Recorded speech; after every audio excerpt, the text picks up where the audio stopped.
Hello viewers, আসসালামু আলাইকুম। Welcome to my channel Nishi Faisal travel blog. আজকে আমি আপনাদের সাথে একটা ভিডিও নিয়ে আসছি, সেটা হলো একটা নতুন ব্লগ। আপনাদের স্বাগত। নতুন ব্লগটা হলো ডেনমার্কে মাস্টার্স প্রোগ্রামে পড়াশোনা। ডেনমার্কে মাস্টার্স প্রোগ্রামে পড়াশোনা। তো তার আগে আমি বলে নেই, যারা আমার চ্যানেলটাতে নতুন, চ্যানেলটা সাবস্ক্রাইব করে আমার সঙ্গেই থাকুন। তো ডেনমার্কের স্টাডির ব্যাপারে কিছু সুবিধা অসুবিধা আছে। সুবিধা অসুবিধাগুলো আমি আপনাদের সাথে শেয়ার করব। প্রথমে আসি সুবিধা নিয়ে। এখানে স্পাউস সহ পড়াশোনা করা যায়, স্পাউস সাথে করে নেওয়া যায়, এটা হলো এক নম্বর সুবিধা। তারপরে মাসে 90 ঘন্টা, অন্যান্য ইউরোপিয়ান কান্ট্রিতে 90 ঘন্টা জব করা যায়, কিন্তু 80 ঘন্টা করা যায়, কিন্তু ডেনমার্কে 90 ঘন্টা করতে পারবেন। আর স্পাউস যদি নিয়ে যান, ডিপেন্ডেন্ট যদি নিয়ে যান, অর্থাৎ হাজব্যান্ড গেলে ওয়াইফ যদি যায়, ওয়াইফ ফুল টাইম জব করতে পারবে, ফুল টাইম। এটা একটা খুবই সুন্দর একটা ফেসিলিটিস। ব্যাঙ্ক ব্যালেন্স নাই, ব্যাঙ্ক ব্যালেন্স আপনার দেখাইতে হবে না, ব্যাঙ্কের স্টেটমেন্টে দেখাইতে হবে না যে ক্যান্ডিডেট তার জন্য, কিন্তু ব্যাঙ্ক ব্যালেন্স দেখাইতে হবে ডিপেন্ডেন্টের জন্য, যে আপনার সাথে যাবে। আপনার হাজব্যান্ড গেলে হাজব্যান্ডকে দেখাইতে হবে, আপনি যদি অ্যাপ্লিকেন্ট হয়ে থাকেন। আর যদি হাজব্যান্ড অ্যাপ্লিকেন্ট থাকে, ওয়াইফের ডিপেন্ডেন্সি, বাচ্চার ডিপেন্ডেন্সি, এরা হলে ডিপেন্ডেন্স, এদের জন্য আপনার ব্যাঙ্ক ব্যালেন্স দেখাইতে হবে। ব্যাঙ্কে ব্যালেন্স দেখাইতে হবে। পার পার্সনে 15 লক্ষ টাকা করে, পার পার্সনে 15 লক্ষ টাকা করে, কিন্তু অ্যাপ্লিকেন্টের জন্য দেখানো লাগবে না। দেন আসেন পাবলিক ইউনিভার্সিটিতে 100% ভিসা হয়। যারা পাবলিক ইউনিভার্সিটিতে অফার লেটার আদায় করতে পারবেন, কমিউনিকেশন করে, স্যাটিসফাইড করে, তাহলে আপনি 100% আপনার ভিসাটা হয়ে যাবে। Health care totally free. কিছু জায়গাতে আছে, যেমন স্কিন কেয়ার আর ডেন্টাল কেয়ার ছাড়া সব ধরনের হেলথ কেয়ার ডেনমার্কে ফ্রি। এর একটা সুবিধা, খুব সুন্দর। ইন্টারন্যাশনাল এনভায়রনমেন্ট পাওয়া যায়। এখানে বিভিন্ন দেশের লোক আছে, শুধুই ডেনিশ না, বিভিন্ন দেশের লোক আছে। এই জন্য এখানে বিভিন্ন মাল্টিকালচারাল লোকের সাথে মিশা যায়। তবে কিছু অসুবিধার কথা এবার বলি। দিন দিন এটা ভিসাটা স্টিক হয়ে যাচ্ছে, কারণ এই দেশে যে স্টাডি করতে, যে স্টাডি করে না, ফেল করে, বিভিন্ন রেকর্ড খারাপ করতেছে। এই জন্য দিন দিন স্টুডেন্ট ভিসা বাংলাদেশের জন্য নয়, রেস্ট্রিক্টেড হয়ে যাচ্ছে। তারপর আসেন ব্লু কালার জব করতে হবে আপনাকে, অর্থাৎ ব্লু কালার নিম্নমানের জব, রেস্টুরেন্টের জব, ক্লিনিংয়ের জব, এই ধরনের জবগুলো করতে হবে। টাকা আছে, কিন্তু আমরা হোয়াইট কালার জব নিতে হলে আপনাকে ওই দেশের ডিগ্রি রাখবে এবং ডেনিশ ভাষা জানা লাগবে। আর যদি ইংলিশ ল্যাঙ্গুয়েজটা নিতে চান, আপনাকে ব্লু কালারের জব নিতে হবে, ব্লু কালারওয়ালা জব নিতে হবে, অর্থাৎ কম দামের জব করতে হবে। সেটেলমেন্ট হওয়া কঠিন, এটার একটা অসুবিধা, অনেক বছর লেগে যায়। জব বা হাউজিং এখন একটু সমস্যা চলতেছে এই মুহূর্তে, যে ইনটেকে যারা 2025 সালে ঢুকবেন তাদের বিষয়ে আমি কথা বলতেছি। তারপরে হাই ট্যাক্স, 38% থেকে শুরু করে 60% পর্যন্ত ট্যাক্স আছে, মাথায় রাখবেন। এইটা একটা মারাত্মক অসুবিধা। আপনি যদি 1 লক্ষ টাকা ইনকাম করেন, আপনাকে 40,000 টাকা দিয়ে দিতে হবে। এবার আসেন কয়টা ইনটেক আছে। এখানে 2টা ইনটেক আছে, একটা হলো ফেব্রুয়ারি ইনটেক আর একটা হলো সেপ্টেম্বর ইনটেক। ফেব্রুয়ারি ইনটেকটা শুরু হইল অগাস্টের 1 তারিখ থেকে অক্টোবরের 15 তারিখ পর্যন্ত শেষ হয়। সেপ্টেম্বরটা নভেম্বরের 15 তারিখ থেকে মার্চের 15 তারিখ বা তার আগেও শেষ হয়ে যায়। লাস্ট 2-1টা ইউনিভার্সিটি থাকতে পারে মার্চের 15 তারিখ পর্যন্ত।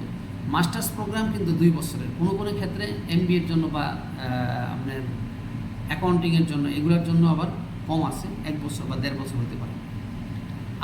আপনি যে অ্যাকসেপ্টেবল, আপনার ডিগ্রিটা যে অ্যাকসেপ্টেবল, আপনি গ্রাজুয়েট যে করলেন, অবশ্যই যারা মাস্টার্স করতে যাবেন বাংলাদেশ থেকে 4 বছরের গ্রাজুয়েট করা লাগবে। এইটা যে অ্যাকসেপ্টেবল আপনার ডিগ্রিগুলো, সেটা করার জন্য আপনাকে ECTS একটা প্রোগ্রাম আছে, এইটা চেক করতে হবে। এটা চেক করে আপনি জানতে পারবেন আপনি এলিজিবল কিনা, নিজেটা নিজে করতে পারবেন। এখানে IELTS এর রিকোয়ারমেন্ট 6.5, কিন্তু কোনোটাই 5.5-এর নিচে না। 4টা মডিউল আছে IELTS এর, 4টা মডিউলের কোনোটাই কিন্তু 5.5-এর নিচে হতে পারবে না। কিছু কিছু ইউনিভার্সিটি আবার রিকোয়ারমেন্ট দেয় লিসেনিংয়ে 6 থাকতে হবে অথবা 6.5 মার্কস থাকতে হবে। এটাও মাথায় রাখতে হবে, এটা আপনারা সার্চ করলেই বুঝতে পারবেন। তারপর আসেন স্টাডি গ্যাপও চলবে, তবে 10 বছরের নিচে। অনেকে আছেন 10-15 বছর মাস্টার্স করার পরে বা অনার্স গ্রাজুয়েট করার পরে 15 বছর জব করছেন, তারপর এখন মন চাইছে একটু আমি ডেনমার্কে যাব, ভালো লাগতেছে না জব, সেটাও হবে না।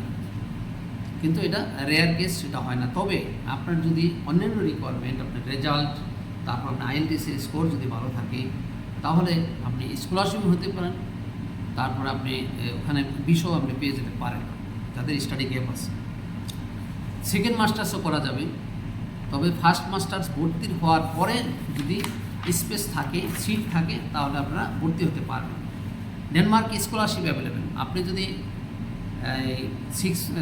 7 থাকে, IELTS 7.5 থাকে বা অ্যাবভ থাকে, মাস্টার্সের বা গ্র্যাজুয়েশন যদি আপনার রেজাল্টটা 3.5 অ্যাবভ থাকে, তাহলে আপনার জন্য ডেনমার্কের স্কলারশিপ অ্যাভেলেবেল। টিউশন ফি নিয়ে কোনো চিন্তা করতে হবে না। এবার আসি, টিউশন ফিটা কত হতে পারে। টিউশন ফিটা হতে পারে 4 লাখ টাকা থেকে 8 লাখ 9 লাখ টাকা পর্যন্ত পার সেমিস্টারে। এটা মাথায় রাখবেন, পার সেমিস্টারে। একটা সেমিস্টার, দুইটা সেমিস্টার মিলে 1 বছর। কারণ যদি 2 বছরে মাস্টার দেন 4টা সেমিস্টার। তবে পরামর্শ হলো, যেহেতু এখন বর্তমানে যারা যাবেন, তাহলে 2টা সেমিস্টারের টাকা নিয়ে যাওয়া উচিত। একটা সেমিস্টারের টাকা ইউনিভার্সিটিতে জমা দিয়ে ডকুমেন্টস নেওয়া, আর একটা টাকা আপনার ব্যাঙ্ক অ্যাকাউন্টে রেখে দেওয়া উচিত, যাতে আপনি রিস্ক ফ্রি থাকেন। কারণ যেই জব নাও পেতে পারেন, জব পাইতে হলেও দেরি হইতে পারে। তারপরে একটা জিনিস, আপনারা যখন মাস্টার্স কমপ্লিট করে ফেলবেন, 3 বছরের জব সার্চিং ভিসা পাবেন। 3 বছর থাকতে পারেন, একটানা জব করতে পারবেন ওই দেশে, ফুল টাইম জব করতে পারবেন, এবং এর বিষয়ে আপনি একটা জব ম্যানেজ করে নিতে পারবেন আপনার ডিগ্রিটা অ্যাচিভ করার পরে। এবার আসেন কীভাবে আপনারা প্রসিডিউরটা করবেন।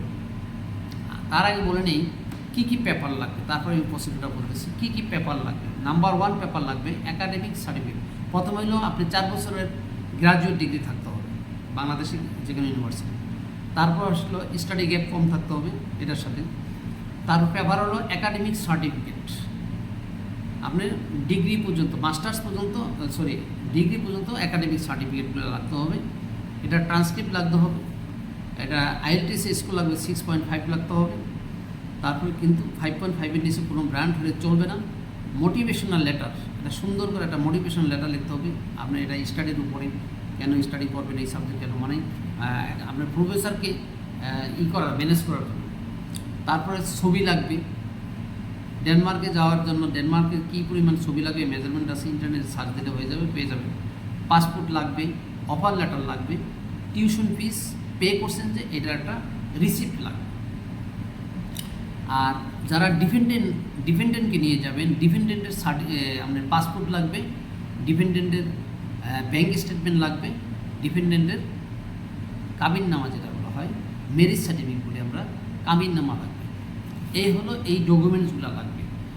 এবার আসেন কিভাবে অ্যাপ্লিকেশন করবেন। আপনারা ঢুকতে হবে স্টাডি ইন ডেনমার্ক। এটার মধ্যে ঢুকলেই সব কিছু পেয়ে যাবেন। সব একে একে সব কিছু চেক করে নিয়ে এদের একটা পোর্টাল আছে, ওখানে ঢুকে আপনাকে কেস অর্ডার আইডি খুলতে হবে, একটা নিতে হবে। তারপরে আপনি যাবেন how to apply. How to অ্যাপ্লাইতে যে আপনি যে ডকুমেন্টগুলো চাই সেই ডকুমেন্ট দিয়ে ওখানে অ্যাপ্লাই করে নিতে হবে। একটা কথা আমি ভুলে গেছি, সেটা হলো আপনাকে যে একাডেমিক সার্টিফিকেটগুলো এগুলো ইউনিভার্সিটি থেকে আপনারা অ্যাটেস্টেড করে নিতে হবে, অথবা বোর্ড থেকে অ্যাটেস্টেড করে নিতে হবে। তারপরে অ্যাপ্লাই করার পরে আপনাকে একটা অফার লেটার দেবে। অফার লেটার পাওয়ার পরে আপনাকে টিউশন ফি যে পরিমাণ আছে টিউশন ফি পে করবেন। টিউশন ফি পে করলে আপনাকে কনফার্মেশন, ফাইনাল কনফার্মেশনটা লেটার আসবে। এই ফাইনাল কনফার্মেশন লেটারটা, অফার লেটারটা, তারপরে আপনি যে টিউশন ফি পে করছেন, এই সবগুলো ডকুমেন্টস আপনার কাছে রাখতে হবে। রেখে আমি যেই ডকুমেন্টের কথা বলছি এই ডকুমেন্টগুলো নিয়ে আপনি BSF-এ যাইতে হবে। BSF-এ যে আপনাকে এম্বাসি ফেস করার জন্য আপনার নিতে হবে, একটা ডেট নিতে হবে, এম্বাসি ফেস করার ডেট। এটা ডেনমার্কের এম্বাসি ফেস করার মতো ডেট অ্যাভেলেবেল থাকে। ডেট নিয়ে আপনি এম্বাসি ফেস করবেন। এম্বাসি ফেস করার পরে আপনি যদি এলিজিবল হয়ে যান, আপনি যদি অ্যাকসেপ্টেবল হয়ে যান, আপনাকে মেইল করা হবে যে আপনি BSF-এ আবার আপনাকে পাসপোর্টটা জমা দেওয়ার জন্য। তখন BSF-এ পাসপোর্টটা জমা দেবেন। পাসপোর্টটা জমা দেওয়ার হয়তো বা 1 সপ্তাহের মধ্যে আপনাকে পাসপোর্টে সিল করে যাবে, আপনি ভিসা পেয়ে যাবেন। তারপরে আপনার ওই দেশে যাওয়ার পালা। মানে এই ছিল প্রসিডিওর। এইভাবে আপনারা ডেনমার্কে যেতে পারেন খুবই ইজিলি। অথবা যারা সিঙ্গেল স্টুডেন্ট আছেন, বাচ্চা নাই, ওয়াইফ নাই, তারা ইজিলি মুভ করতে পারেন। বাংলাদেশে মাস্টার্স না করে ভালো ভালো সাবজেক্ট আছে ডেনমার্কে, এবং এটা হলো ওয়ার্ল্ড ওয়াইড স্টাডি। তো এখানে আপনারা যেতে পারেন, খুব সুন্দরভাবে আপনি স্টাডি করে আসতে পারেন, একটা ওয়ার্ল্ড ওয়াইড ডিগ্রি নিয়ে আসতে পারেন। এই ডিগ্রি নিয়ে আপনি ইউরোপের যে কোনো দেশেই আপনি জব নিতে পারবেন, যে কোনো দেশে আপনি সেটেল হতে পারবেন এই ডিগ্রিটা নিয়ে। এটা খুবই একটা মূল্যবান ডিগ্রি ইউরোপের যে কোনো ইউনিভার্সিটি। আজ এই পর্যন্ত, আবার দেখা হবে নতুন কোনো ভিডিওতে। সেই পর্যন্ত সুস্থ থাকবেন। আল্লাহ হাফিজ।